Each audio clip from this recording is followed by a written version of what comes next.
Gloire au Dieu très haut. Nous voulons célébrer le nom du Seigneur encore cet après-midi, partager une pensée de l'Esprit de Dieu avec tout un chacun. Nous voulons prendre appui rapidement sur un passage commun à tous dans le livre de Jean, le chapitre 1, le verset 45 au verset 46. Philippe rencontra Nathanaël et lui dit: nous avons trouvé celui de qui Moïse a écrit dans la loi et dont les prophètes ont parlé, Jésus de Nazareth, fils de Joseph. Nathanaël lui dit: peut-il venir de Nazareth quelque chose de bon? Philippe lui répondit: viens et vois. Un passage beaucoup utilisé par la grâce de Dieu selon diverses inspirations. Ce soir, nous allons utiliser ce passage-là dans un contexte bien défini, la guerre dans le passé. Philippe vient et Philippe, il parle du passé de Jésus-Christ sur la base des promesses qui ont été données et sur la base de ce qui a été dit dans les prophètes, dans les livres annoncés par Moïse. Et ce qui a été dit, c'est une bonne nouvelle. C'est le Sauveur, c'est le Rédempteur, c'est le salut de l'humanité. Et donc, c'est la matérialisation de toute la promesse de l'Éternel qui a été faite en Jésus-Christ de Nazareth sur terre. Donc, Philippe avait la joie de pouvoir transmettre à Nathanaël le fait que ce qui avait été dit est manifesté. Et pendant qu'il donne cette bonne nouvelle, Nathanaël de son côté entre aussi dans le passé. Et il vérifie clairement Nazareth. Et il se rend compte qu'à Nazareth, effectivement, il y a eu tellement de choses matérielles sur lesquelles lui s'appuie pour dire de Nazareth, quelque chose de bon ne peut pas sortir. Nous avons donc deux générations. La génération de Philippe, celle qui prouve, celle qui présente les bonnes choses annoncées sur la base de la parole de Dieu concernant la vie de Jésus-Christ de Nazareth. Nous avons une autre génération, cette génération de Nathanaël qui présente avec des expériences, avec des vécus que Nazareth n'est pas un cadre pour pouvoir faire sortir quelque chose d'essentiel sur la base de la promesse de Dieu. Qu'est-ce que je veux dire de façon très simple? Bien-aimé, notre passé reflète et révèle des bonnes choses parce que depuis le sein de notre mère, le Seigneur avait déjà disposé des choses essentielles pour nous. Depuis le sein de notre mère, le Seigneur avait relâché de bonnes pensées sur nous. Le Seigneur nous envoie donc en mission de façon manifeste pour pouvoir accomplir sa volonté. Donc ce que nous sommes tenus de faire est déjà inscrit dans notre passé avant qu'on ne puisse se manifester, avant qu'on ne puisse naître. Et nous sommes le résultat des promesses, des prophéties de l'Éternel vis-à-vis de nous.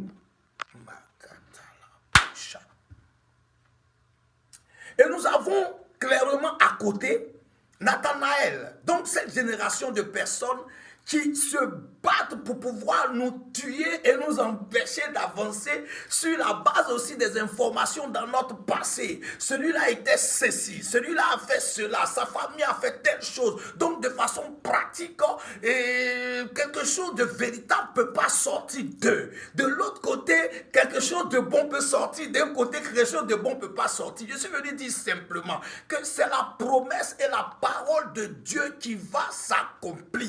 L'information de ton passé que tu dois considérer, c'est l'information selon laquelle, depuis le sein de ta mère, le Seigneur t'a choisi. Depuis le sein de ta mère, le Seigneur a disposé de bonnes choses pour que tu puisses refléter sa gloire sur la terre des hommes. C'est cette information de ton passé qui doit se réaliser. À côté, il y a une autre information qui ne doit pas, elle, se réaliser. C'est l'information de la génération de Nathanaël. Des personnes qui vivent dans une dimension constante et perpétuelle d'accusation. Des personnes qui sont prêtes, d'une manière ou d'une autre, quelles que soient les circonstances, à présenter ton passé avec un drapeau. Oh, lui là, c'est un pécheur. Lui là, c'est un menteur. Lui là, c'est un voleur. Lui là, non. De leur famille, quelque chose de véritable ne peut pas sortir. Voici, on a les dossiers de leur passé. On a telle chose, on a telle chose, on a telle chose. Mais bien aimé, malgré ce qui est en train d'être dit, Jésus va apparaître et Jésus va dire à Nathanaël, mais toi, je te connais.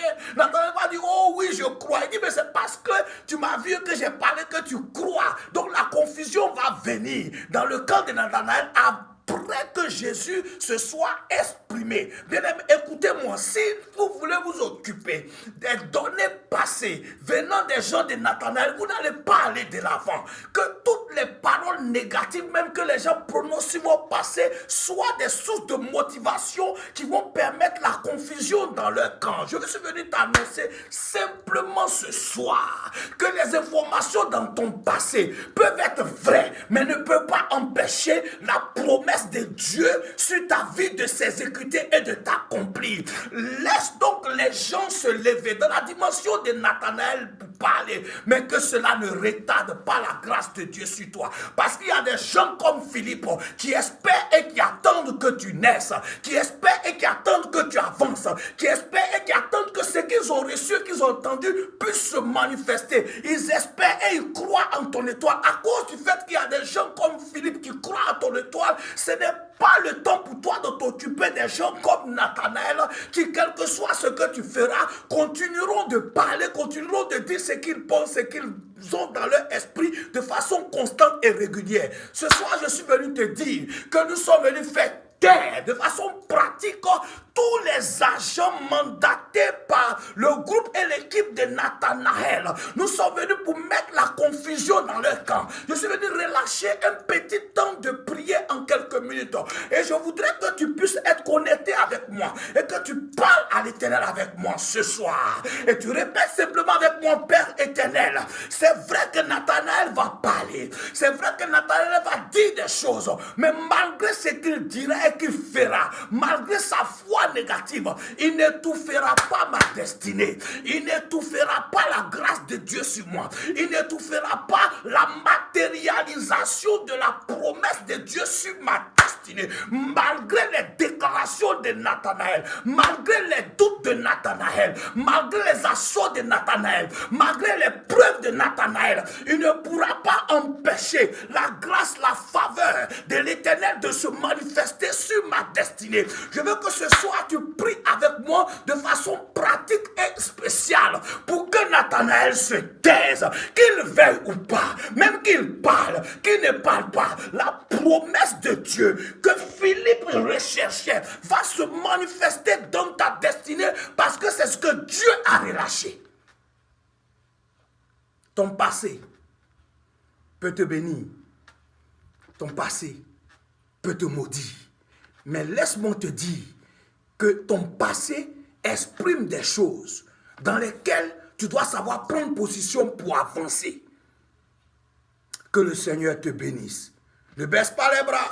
Lève-toi et continue la marche. Quels que soient les Nathanaël, tu auras des Philippe qui vont t'aider à mettre la confusion dans leur camp et qui vont te permettre d'avancer. Car ils croient en l'étoile qui est sur ta vie. Tu es un homme d'espoir, tu es une femme d'espoir. Fonce, car tout n'est pas encore fini. Que la gloire revienne au Dieu très haut, au nom de Jésus-Christ. Shalom, shalom, shalom.